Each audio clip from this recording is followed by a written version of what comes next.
In video games, it is not very often that we deal with a situation in which the obvious antagonist of the game ultimately turns out to be our friend from the side.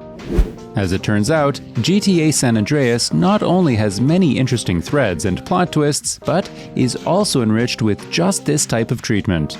The person whose business we want to destroy and finally kill decides to give us a hand right after the attempted attack. Of course, he expects something in return, but as the rest of the plot progresses, it does not end without showing gratitude. So, in today's episode, we'll talk briefly about Toreno's respect for CJ, about keeping his word, and saving Sweet's life. To get to the bottom of today's topic, it would be appropriate to start from the very beginning, that is, from the mission called Mike Toreno. It is then that we have the opportunity to meet the head of the Loco Syndicate, saving his life at the same time. At first, Mike finds CJ quite suspicious. Toreno hadn't seen him before, which would indicate that CJ hasn't worked for the Syndicate for too long.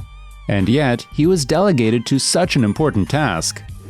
After all, Toreno could have simply died if the entire rescue operation failed. Due to the fact that Mike feels something ain't right here, he decides to take a better look at the main character of San Andreas. He takes his wallet and learns a bit about CJ's identity. Information gained from some sort of routine activity will allow Mike's friends from the government agency to better X-ray Carl, ultimately obtaining relevant data for the next steps of the operation. Another mission that can lead to interesting conclusions is the quest called Outrider. There is a chance that Mike Toreno at this stage of the plot already knew exactly who CJ is and how much he can do. However, to keep things looking natural for both Mendez and Jizzy, Mike decides to test Carl's skills as well as whether he is trustworthy. We also believe that Toreno already knew what CJ was up to in San Fierro during this assignment. That's because obtaining information about who makes life difficult for couriers traveling between cities was not too difficult for the government agency Toreno worked for. Some people are probably wondering why Mike didn't tell Mendez or Jizzy about it, or just finished CJ himself. The reason here is simpler than it seems, namely, the activity of the main character of the game was beneficial to him. While Toreno and his government agency were certainly getting many benefits, including financial profits from the operation of the Syndicate, the ultimate goal was to get rid of the organization nevertheless. On the other hand, whether the members would be killed or brought to court did not make much difference to Toreno or his agency. Shortly after the Outrider mission, CJ manages to eliminate the Loco Syndicate members one by one. As we mentioned a second ago, Toreno is certainly happy with this, and he certainly doesn't mind. It is true that we do not know when Toreno planned to end the San Fierro drug organization, but it does not change the fact that CJ certainly did it for him. Anyway, CJ's next action is also aimed at finishing off Mike Toreno himself, which has so far not been done during the Pier 69 quest. In this case, Mike Toreno decides to fake his death. For some players, this stage of the plot might be very unclear.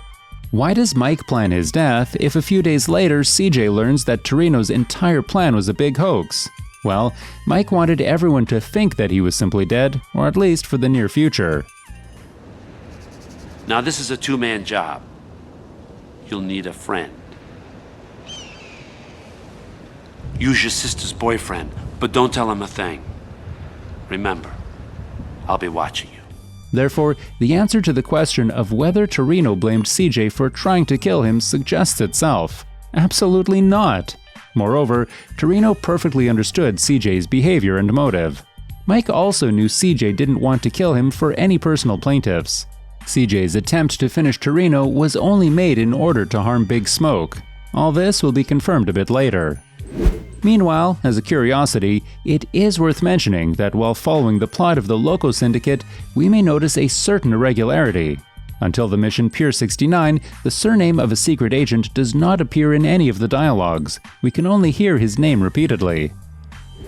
Digging through the beta version of dialogues from GTA San Andreas, we also did not manage to find anything until Pier 69, where Mike's name is mentioned. This is quite strange for us, because how would CJ know what Mike's last name is if he never heard it before? At least considering the moments that appeared on our screen. Chopper inbound! That's gotta be Toreno. The only thing that comes to mind in this situation is that CJ got to know Mike's name behind the scenes, but it is a stretch, and you can easily say that it is quite an oversight on the part of the creators. Coming back to the discussed thread, one day a stranger calls CJ. A mysterious voice on the phone prompts CJ to show up at Tierra Robata's ranch. The background to the events we're witnessing is that Mike sees an opportunity to use CJ for a hardcore piece of work. There is even a situation that CJ kills agents of other government organizations, as shown in the Stowaway mission. It is no wonder that Carl takes on such tasks. The stakes are high because Sweet becomes the bargaining chip. While staying in this mission a bit longer, it is worth explaining what we meant earlier. The point is, Mike didn't blame CJ for trying to kill him. Toreno realized CJ wanted to harm Big Smoke. It was hard to come up with a better plan than destroy the syndicate, which could not have happened without killing the leaders of the organization.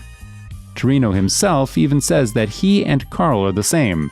They both care for the well-being of their organization by all means necessary. Man, some people... Shit. Anyway, the point is, you and me, Carl, we're the same.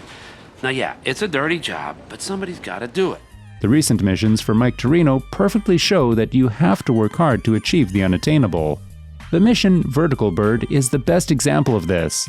In this mission, our task is to steal a military jet and then destroy a number of spy ships and other jets to pieces. It is pleasant to look at the fact that despite Toreno engaging us many times in missions where we act like Terminator, in the end, the man keeps his word. And on the occasion of keeping his word, it is also necessary to say what would probably happen if Mike either died at the hands of CJ or simply did not live up to his promises of primarily protecting Sweet in prison. For this purpose, we will go to the end of the thread for the police crash unit, that is, to the point when CJ is no longer needed by Tenpenny. There is no major doubt that at some stage of the game, Sweet is no longer needed to crash as well. Moreover, in Tenpenny's case, unlike Toreno, Sweet's potential release from prison could lead to many unpleasant consequences. CJ himself posed a great threat to Frank's operation. We talked a lot more about this in the episode that covers the moment in the story where Tenpenny tells CJ to stay away from Los Santos and Big Smoke. So if Sweet managed to leave the prison, Crash would have big trouble facing the necessity to stop two hellishly menacing men. To prevent this from happening, Tenpenny would use his connections to try to make Sweet leave the prison, but in a body bag instead.